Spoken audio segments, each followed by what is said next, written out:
January 6, 2025, a date etched in Canadian history. Prime Minister Justin Trudeau announced his resignation. It sent shockwaves across the nation. Gone was the charismatic leader who had dominated Canadian politics for nearly a decade. The man once dubbed the Prince of Canadian politics was stepping down. The official reason? Internal caucus struggles. But the reality was far more complex. A perfect storm of political miscalculations and personal conflicts had been brewing for months. This was not a sudden decision. It was the culmination of a long and tumultuous period. Trudeau's resignation marked the end of an era defined by both soaring highs and crushing lows. The charismatic leader who had promised sunny ways was leaving under a cloud of uncertainty. What led to this dramatic downfall? The answer, as with most things in politics, is complicated. The seeds of discontent were sown long before the 2025 announcement. As early as 2023, whispers of a potential Trudeau resignation began to circulate. The reasons were manifold. The economy was shaky, with high interest rates and inflation casting a shadow over the nation. The Freedom Convoy protests of 2022 had left a deep scar on the Canadian psyche.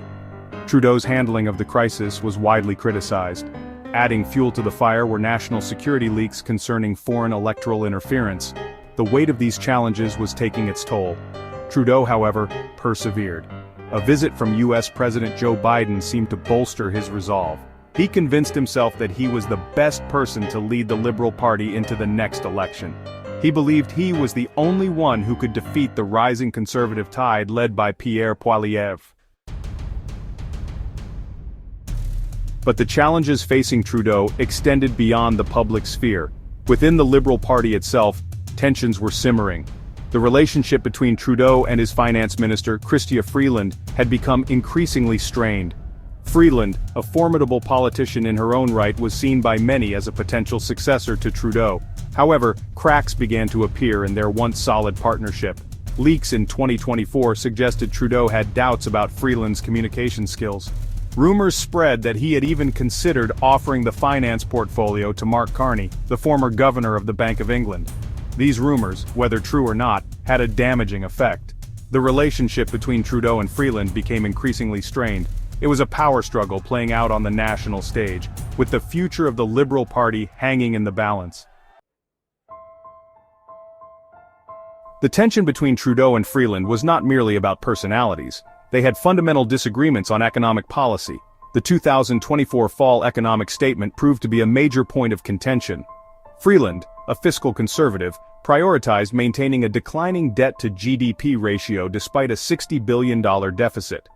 Trudeau, on the other hand, favored a more populist approach, pushing for measures like a GST cut and $250 checks for Canadians.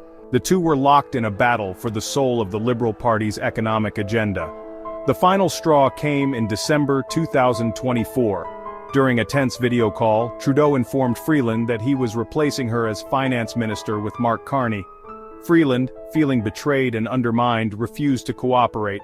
Communication between the two ceased. Carney, caught in the crossfire, ultimately withdrew his willingness to serve. Freeland went public with her resignation on December 16, 2024. In a scathing letter posted on X, formerly Twitter, she criticized Trudeau's leadership and his handling of the situation. The Liberal Party was in turmoil. Trudeau, taken aback by the public nature of Freeland's resignation, found himself increasingly isolated. The party was fractured, the public was losing faith, and his closest confidants were questioning his judgment. The writing was on the wall. Trudeau, facing mounting pressure from within his own party and a public weary of scandal and economic uncertainty, chose to step down. His resignation, while shocking in its timing, was the inevitable conclusion to a tumultuous period in Canadian politics.